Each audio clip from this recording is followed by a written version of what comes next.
చిరుమట్ల గ్రామాన్ని ఆ ప్రాంతాన్ని కూల్చివేత అనంతరం సందర్శించడం జరిగింది.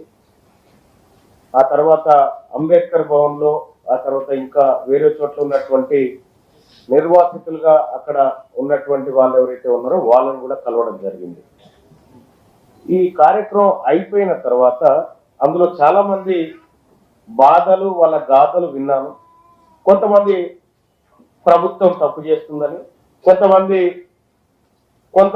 నాయకులు తప్పు చేస్తున్నారని, ఇంకొంతమంది మాకు అన్యాయం జరిగిపోయింది, కారకులు ఎవరో మాకు తెలియదు అనేటువంటి మాట మాట్లాడారు.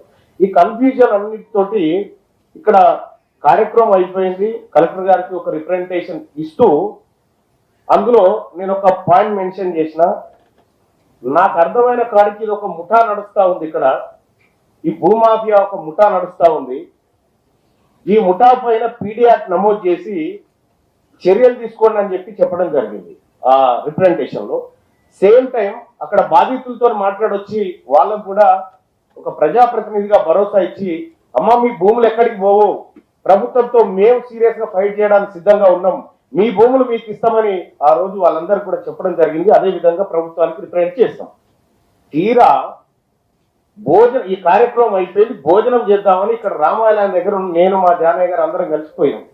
పోతే ఇక కళ్ళకు నీళ్ళు వచ్చినాయి. మంత్రి గారు, ఒక మహిళ అక్కడ వాచ్మెన్ గా పనిచేస్తా ఉంది.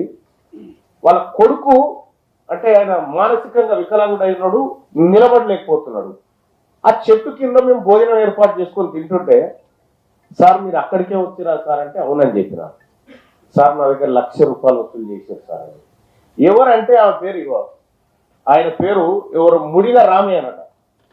ముడిగ రామయ్య అంటే ఆయన ₹1,00,000 వసూలు చేసింది సార్. మోదుగు శైలజ దగ్గర వసూలు చేసింది సార్.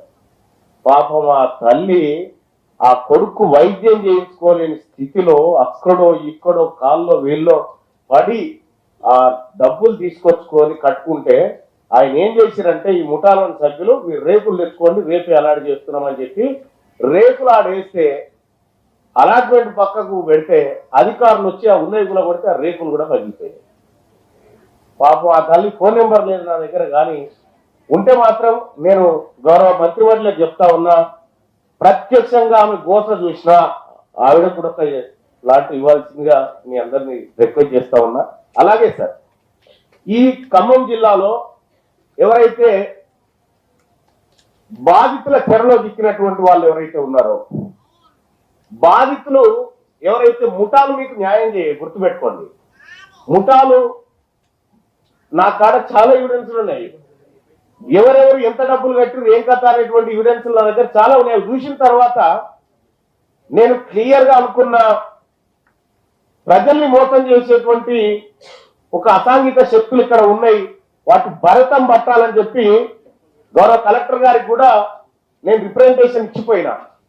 ఇవాళ ఏదేమైనప్పటికీ కూడా 311 మందికి పట్టాలు ఇస్తూ రాష్ట్ర ప్రభుత్వం మా అందరి కోరిక మేరకు నిర్ణయం తీసుకున్నందుకు రాష్ట్ర ప్రభుత్వానికి కృతజ్ఞతలు తెలియజేస్తూ, అలాగే ఒక ఇల్లు కడితే సరిపోదు, సౌకర్యాల సంగతి కూడా కొంత తేల్చాల్సినటువంటి అవసరం ఉంది.